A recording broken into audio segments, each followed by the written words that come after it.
hadir di tengah-tengah Engkau kami. Tuhan pengasih penyayang Engkau.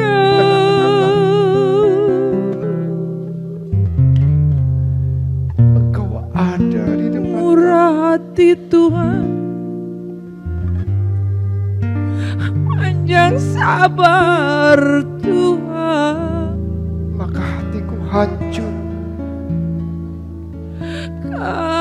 kasihanilah aku, tolonglah aku,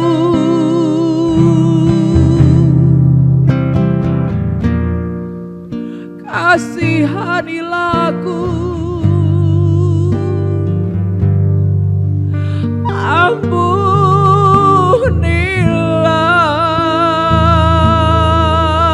Aku berseru padamu, ampunilah dosaku. Tuhan, Ya Tuhan, ampuni ampuni salahku Tuhan. Aku tidak dapat membayar hutang dosaku. Ampunilah aku. Sembuhkanlah aku.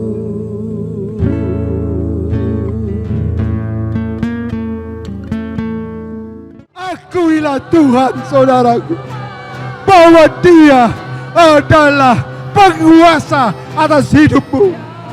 Kami patahkan dan oleh bilur-bilur Yesus menyembuhkan pada malam hari ini. Haleluya. Stroke 8 tahun disembuhkan oleh Tuhan Yesus.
So when we are afraid, we put our trust in God.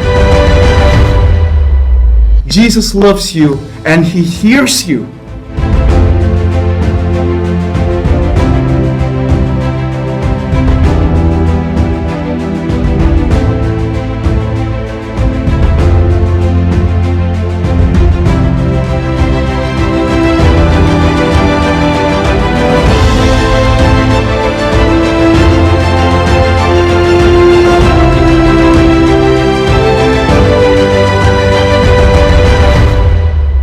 Shalom, haleluya. Saudaraku, selamat berjumpa kembali dalam acara KPP Online pada hari ini tanggal 22 Juni. Saudaraku sekalian, tahun 2020. kita akan memulai acara kita. Mari kita sama-sama berdoa. Bapa kami yang di sorga, kami sungguh bersyukur pada malam hari ini kami dapat mendengarkan firman Tuhan. Hari ini adalah hari yang berbahagia. Kami mendengarkan firman-Mu ya Tuhan. Kiranya firman-Mu yang membuat kami menjadi diselamatkan, dibebaskan dari segala ikatan-ikatan dosa dan disembuhkan. Kami bersyukur ya Tuhan. Bapa kami sorga, terima kasih atas kesempatan ini. Di dalam nama Yesus Kristus. Amin. Saudaraku, mari kita memulai acara kita. Tema pada malam hari ini adalah Yesus membangkitkan anak Yairus dari kematian. Kita akan baca dari Markus 5 ayat 21 sampai 24, lalu ayat 35 sampai 43. Mari kita baca. Sesudah Yesus menyeberang lagi dengan perahu, orang banyak berbondong-bondong datang lalu mengerumuni dia, sedang ia berada di tepi danau. Datanglah seorang kepala rumah ibadat yang bernama Yairus. Ketika ia melihat Yesus, tersungkurlah ia di depan kakinya dan memohon dengan sangat kepadanya. Anakku perempuan sedang sakit, hampir mati. Datanglah kiranya dan letakkanlah tanganmu atasnya, supaya ia selamat dan tetap hidup. Saudaraku, Yairus, ayah dari anak perempuan yang usianya 12 tahun ini, datang memohon kepada Tuhan dan memohon dengan sangat sampai dia tersungkur di depan kaki Yesus dan memohon supaya Yesus datang ke rumahnya, sebab anaknya sudah hampir mati. Anaknya sudah hampir mati, saudaraku sekalian. Saudaraku sekalian, anaknya sudah betul-betul parah, sehingga dia betul-betul memohon kepada Yesus untuk datang ke rumahnya. Saudaraku sekalian, lalu ayat 24, pergilah Yesus dengan orang itu. Orang banyak berbondong-bondong mengikuti dia dan berdesak-desakan di dekatnya. Nah, saudaraku, jadi Yesus mau datang ke rumah Yairus karena anaknya itu sudah hampir mati, at the point of death, saudaraku sekalian. Betul-betul sudah hampir mati, saudara. Dan dia datang ke rumah Yairus, tapi orang banyak berbondong-bondong juga ikut. Mereka semua ingin tahu apa yang akan terjadi. Ya, saudara-saudaraku sekalian, kalau ayat 25 sampai dengan ayat 34, maka itu cerita tentang di tengah jalan bahwa Yesus itu menyembuhkan seorang perempuan yang sakit pendarahan 12 tahun, karena perempuan ini sangat beriman, memegang ujung jubahnya Yesus. Nah, saudaraku sekalian, mari kita lanjutkan lagi. Setelah perempuan itu disembuhkan, maka ayat 35, ketika Yesus masih berbicara dengan perempuan itu yang dengan iman disembuhkan karena dia memegang ujung jubahnya Yesus itu, ketika Yesus masih berbicara pada ayat 35, datanglah orang dari keluarga kepala rumah ibadat itu. Jadi familinya datang, saudaraku, famili Yairus datang dan berkata, anakmu sudah mati. Apa perlunya lagi engkau menyusah-nyusahkan guru? Saudaraku, memang anaknya sudah mau mati, saudaraku sekalian. Dan saudaraku, karena itu Yairus benar-benar sungguh-sungguh buru-buru mencari Yesus untuk supaya Yesus datang dengan satu harapan, sebelum anaknya benar-benar mati, Yesus menumpangkan tangan atas anaknya dan anaknya menjadi sembuh, saudara. Itulah harapannya, saudara.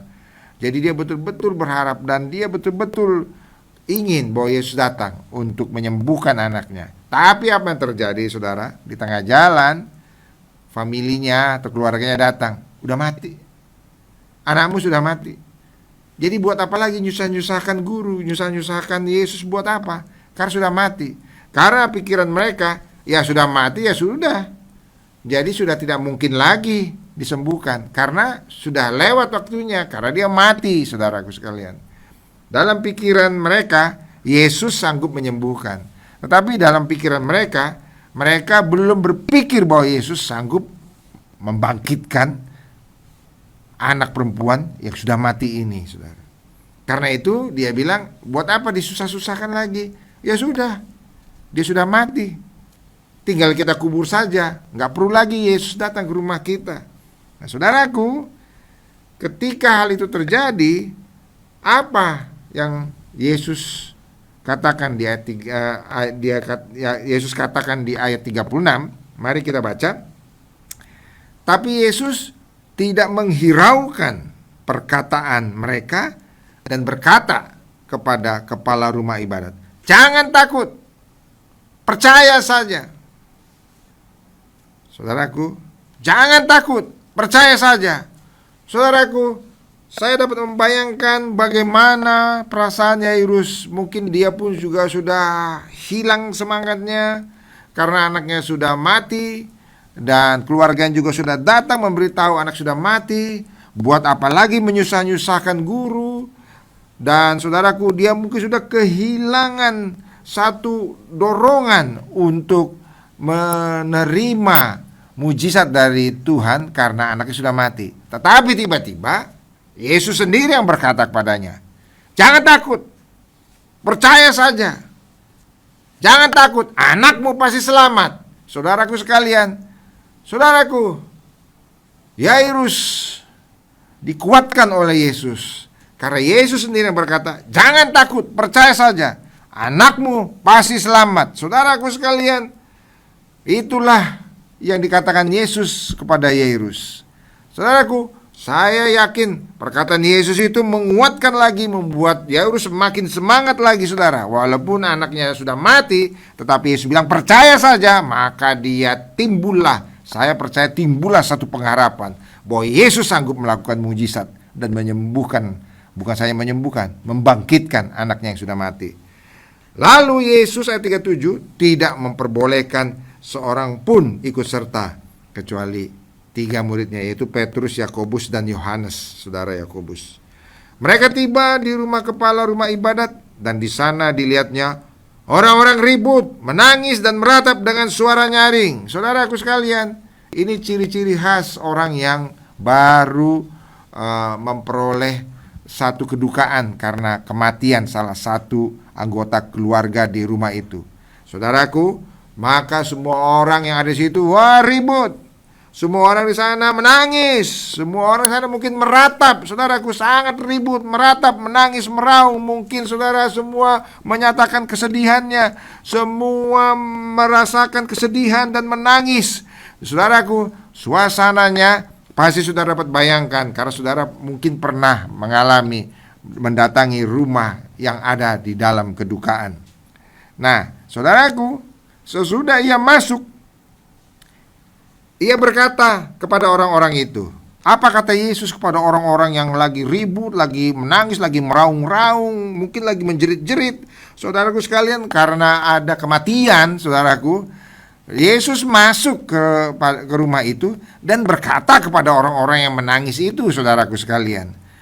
Yesus berkata begini, "Mengapa kamu ribut dan menangis? Anak ini tidak mati tapi tidur." Saudaraku, Yesus datang dan berkata demikian. Padahal saudaraku, saudara, memang anak itu sebenarnya sudah mati. Tetapi Yesus berkata sesuatu yang mengandung satu mujizat, saudaraku. Anak ini tidak mati, tetapi tidur.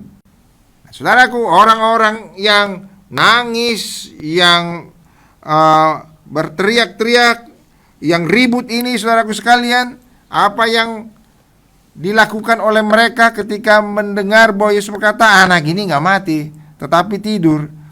Ayat 40 berkata, maka mereka menertawakan dia. Yesus ditertawakan. Kenapa saudaraku sekalian? Karena mereka melihat bahwa anak itu sudah mati. Karena itu mereka menangis. Mereka sudah tahu bahwa anak itu sudah tidak ada nafasnya. Karena itu mereka sedih. Karena itu mereka menangis. Karena itu mungkin mereka menjerit. Karena anak itu sudah mati, saudaraku. Tetapi datang Yesus berkata, anak itu tidak mati, tetapi tidur. Saudaraku, semua mereka tertawa, mentertawakan Yesus. Tapi lalu apa yang dilakukan Yesus? Maka diusirnya semua orang itu. Yesus mengusir semua orang itu. Karena apa, saudara? Ini orang-orang yang tidak percaya, karena diusir saja oleh Yesus. Lalu dibawanya ayah dan ibu anak itu, dan mereka yang bersama-sama dengan dia masuk ke kamar anak itu. Jadi saudaraku sekalian, semua orang yang ribut, menangis, meratap itu diusir oleh Tuhan Yesus. Lalu yang dibawa masuk ke dalam kamar, tinggal ayahnya, tinggal ibunya, dan ketiga muridnya tadi, saudaraku sekalian. Nah, saudaraku, maka Yesus bersama-sama dengan orang yang percaya akan adanya mujizat itu datang ke kamar di mana mayat anak perempuan itu sedang dibaringkan. Nah, saudaraku sekalian, ayat 41, lalu dipegangnya tangan anak itu. Katanya, talitakum, yang berarti, hai anak, aku berkata kepadamu, bangunlah. Seketika itu juga anak itu bangkit berdiri dan berjalan. Sebab umurnya sudah 12 tahun. Jadi bisa berjalan sendiri, saudara. Semua orang yang hadir sangat takjub. Dengan sangat dia berpesan kepada mereka supaya jangan seorang pun mengetahui hal itu. Lalu ia menyuruh mereka memberi anak itu makan. Saudaraku, kita lihat di sini bagaimana Yesus melakukan satu mujizat. Banyak yang tidak percaya ketika Yesus bilang anak itu tidak mati tapi tidur. Saudaraku sekalian, banyak yang tidak percaya. Tetapi Yesus akhirnya masuk ke kamar anak perempuan ini dengan 2 orang tuanya dan 3 muridnya. Saudaraku, 5 orang ini siap untuk menerima mujizat. Mereka menyiapkan hati, percaya bahwa ada mujizat. Saudaraku sekalian, perlu sekali seperti orang tua dari anak ini yang siap menerima mujizat. Saudara, kenapa? Karena Yesus sanggup melakukan mujizat. Saudaraku sekalian, kalau Yesus datang pada hari ini pada kita dan berkata, anak ini tidak mati, tapi tidur. Saudaraku sekalian, padahal kita tahu bahwa anak itu sudah mati, saudaraku sekalian. Saudaraku, marilah kita juga belajar percaya seperti kedua orang tua anak ini, saudara. Dan Yesus akhirnya membangkitkan anak ini dari kematiannya. Yesus melakukan mujizat. Saudara, kenapa Yesus dapat melakukan mujizat? Kenapa Yesus dapat membangkitkan orang mati? Karena dia adalah Allah itu sendiri, saudara. Dia adalah Allah sendiri yang datang ke muka bumi ini, mau menjadi manusia, sama seperti kita. Dia mengalami segala kehidupan sama seperti manusia. Dia harus makan, dia harus minum, dia harus tidur, dia harus bekerja, dia harus belajar, dia harus melakukan segala sesuatu seperti manusia. Saudaraku sekalian, kenapa? Karena dia mau datang ke muka bumi ini. Untuk apa, saudaraku sekalian? Untuk apa Allah mau datang ke muka bumi ini? Kenapa Allah mau datang ke muka bumi ini dan mau menjadi manusia? Karena saudaraku, karena Allah sangat mengasihi kita. Dia sangat mengasihi kita. Dia mau menyelamatkan kita. Saudaraku, Yohanes 3 ayat 16 berkata, karena begitu besar kasih Allah akan dunia ini, begitu sayangnya Allah kepada kita, saudaraku sekalian, sehingga dikatakan karena begitu besar kasih Allah akan dunia ini, sehingga barang siapa yang percaya kepadanya tidak akan binasa, melainkan beroleh hidup yang kekal. Saudara, karena kasihnya lah Yesus datang ke muka bumi ini.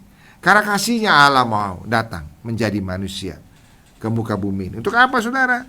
Untuk supaya kalau kita percaya kepadanya, maka saudaraku, kita akan memperoleh keselamatan. Maka saudaraku, kita akan diampuni. Kita akan ditebus segala dosa-dosa kita. Saudaraku sekalian, itulah sebabnya kenapa Allah mau datang.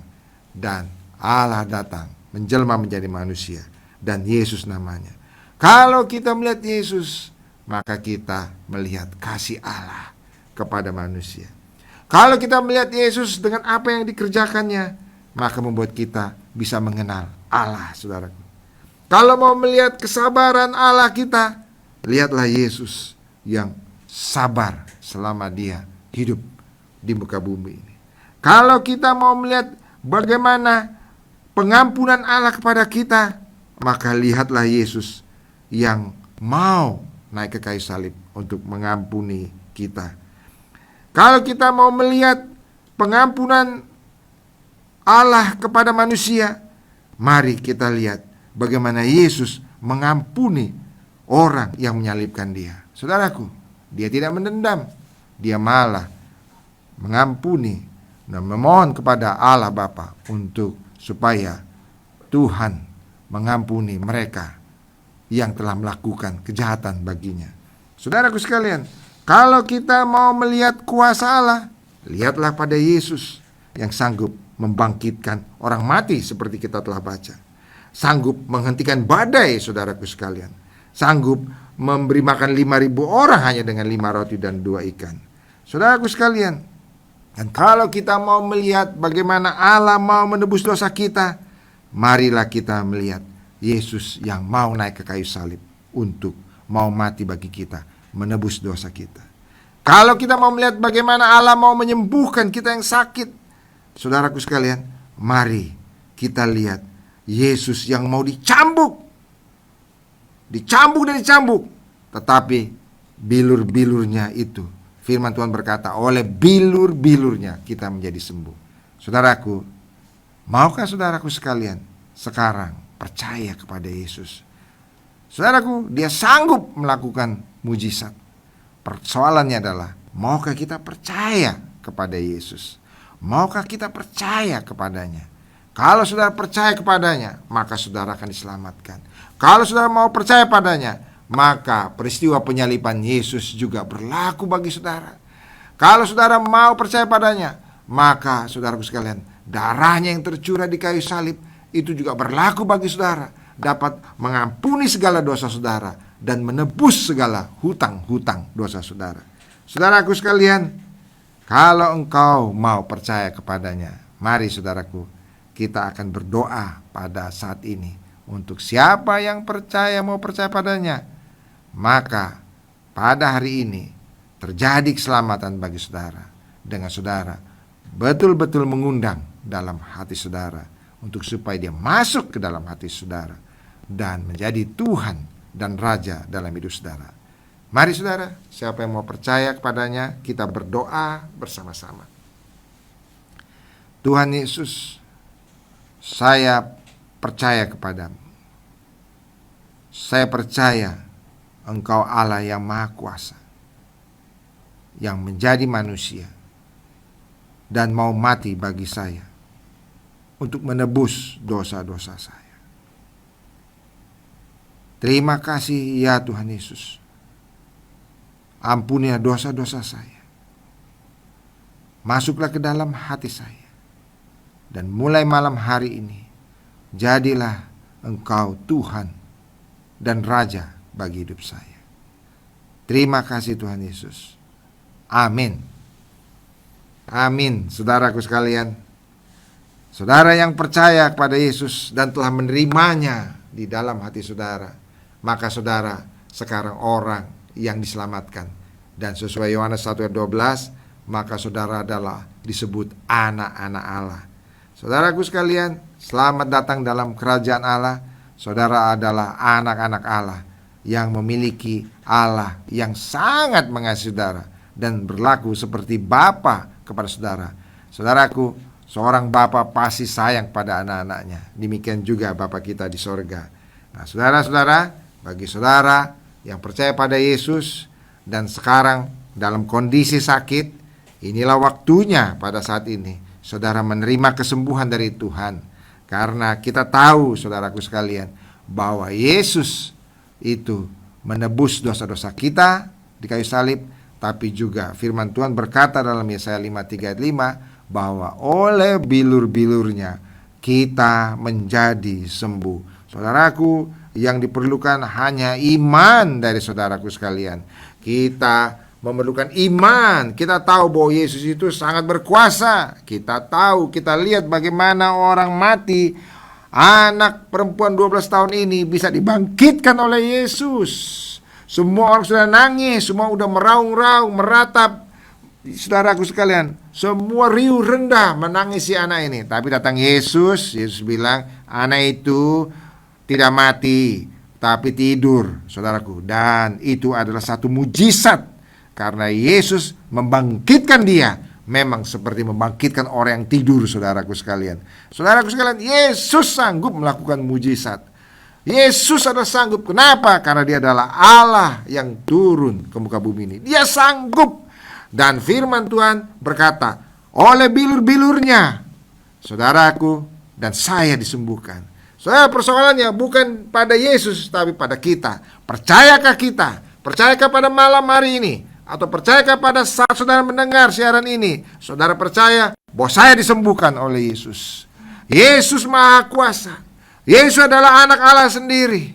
Dia sanggup melakukan segala mujizat. Saudaraku, ketika dia dan murid-muridnya ada dalam perahu dan badai menerjang sehingga perahu itu hampir karam, dia hanya cukup dengan dua perkataan, diam dan tenanglah, saudaraku sekalian. Maka badai pun diam dan tenang, saudaraku sekalian. Siapa yang dapat melakukan hal itu? Hanya Allah yang sanggup menguasai, saudaraku, alam ini. Hanya Allah yang sanggup membangkitkan orang mati, saudaraku sekalian. Saudaraku sekalian, karena itu marilah beriman, percaya. Mari, kalau saudara sakit, percayalah pada malam hari ini saudara disembuhkan oleh Tuhan. Kalau saudara sakit, saudaraku sekalian, pada dada saudara, jantung saudara, saudara percaya, tumpangkan tangan pada dada saudara untuk disembuhkan. Kalau saudara sakit COVID-19, saudara percaya saudara disembuhkan oleh Yesus, saudaraku sekalian. Kalau saudara sakit pada kaki saudara atau pada lutut saudara, saudara jamah lutut saudara, percaya bahwa Yesus sanggup menyembuhkan saudara. Kalau saudara sakit mungkin pada perut saudara, ada benjolan-benjolan yang membuat sakit, saudaraku sekalian, percayalah bahwa pada malam hari ini benjolan itu bisa lenyap, saudaraku sekalian. Apapun yang ada pada tubuh saudara, Yesus sanggup menyembuhkan, karena Yesus adalah Allah sendiri, saudaraku sekalian. Apa yang tidak dapat dilakukan oleh Allah, saudaraku sekalian, Dia dapat melakukan segala sesuatu. Persoalannya adalah kita. Dan Yesus pernah berkata, tidak ada yang mustahil bagi orang yang percaya kepada Allah. Amin, saudara. Percayalah kepada Yesus pada malam hari ini. Percayalah. Mari, saudaraku sekalian, tumpangkan tangan di tempat di mana saudara sakit, saudara. Kita akan berdoa bersama-sama. Saya akan memimpin saudara dalam doa. Dan saudara berdoa dengan iman. Saudara tidak memerlukan apa-apa. Saudaranya memerlukan iman. Saudaraku, mari kita berdoa sekarang. Tuhan Yesus, kami percaya kepadamu. Firman-Mu berkata, oleh bilur-bilur Yesus maka kami disembuhkan. Karena itu kami percaya firman itu sekarang berlaku bagi kami. Oleh bilur Yesus kami disembuhkan. Segala sakit penyakit pada tubuh kami, baik pada dada kami, pada tangan kami, pada kaki kami, pada lutut kami, atau pada jantung kami, disembuhkan oleh Tuhan. Kalau kami sakit COVID-19, disembuhkan oleh Tuhan. Di dalam nama Tuhan Yesus, oleh bilur Yesus aku menjadi sembuh. Oleh bilur Yesus aku menjadi sembuh. Terima kasih Tuhan Yesus. Amin. Amin, saudaraku sekalian. Amin. Puji Tuhan. Hanya Yesus yang sanggup menyembuhkan saudara. Hanya di dalam namanya terjadi kesembuhan. Puji Tuhan, saudaraku. Puji Tuhan atas kesembuhan saudara. Saya teringat waktu KPP yang terakhir, di mana ada yang sembuh dan dia memberikan kesaksiannya, dia kirim videonya, saudaraku sekalian. Saya percaya juga saudara disembuhkan oleh Tuhan. Bagi saudara yang sembuh, saudara, jadilah berkat bagi orang lain. Amin, saudara.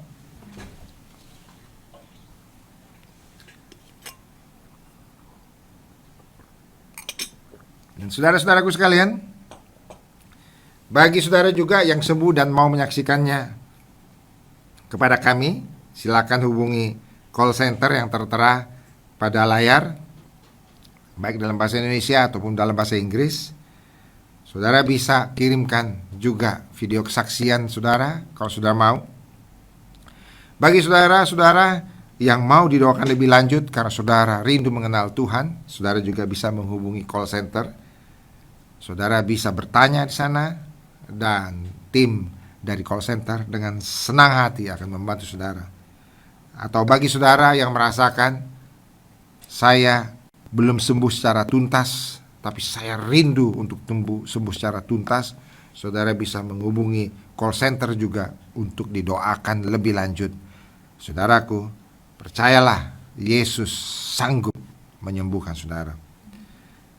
Saudaraku, kita akan mengakhiri KPPI online pada hari ini. Tuhan memberkati saudara semua. Sampai jumpa lagi di acara KPP online yang akan datang.